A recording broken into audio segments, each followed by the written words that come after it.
I feel like the slow cooking analogy it makes sense. I mean, for us, look, I didn't get this sloppy 40-year-old dad bod from what I did last week. Okay. This is a summation of a life of choices.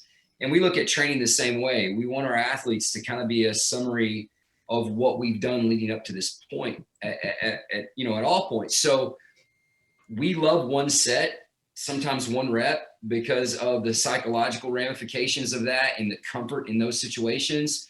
And also we found that it brings the athletes to more of a primal state, and we get more velocity and we get more power.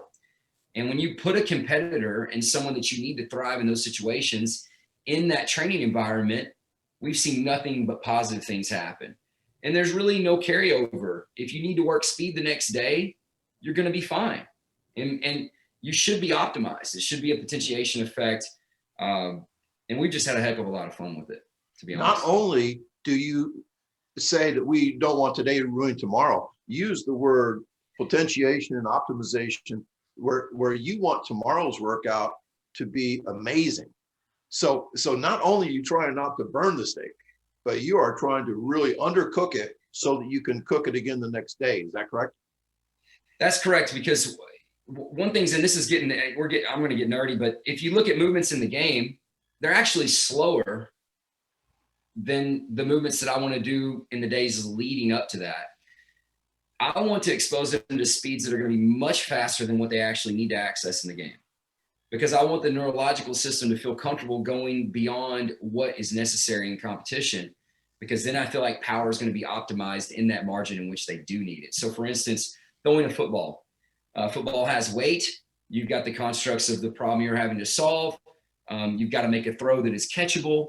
So it's going to be slower than if I take a towel and say in 15 seconds, you're going to get as many as you can in a complete throwing motion. Or I want you to set and solve a problem with a different arm slot every time in 30 seconds. That's going to be much faster. So if that's going to elicit a faster release time from his decision to ball being out, that's what I want. Same thing with speed. It's just like isolating a section of a sprint instead of running a full 60. I'm trying to get his fastest so that I see his fastest when he actually needs it. And you are truly, the word conditioning is such BS, because to most people, conditioning means doing a ton of volume, a ton of fatigue, so that you can play an entire game.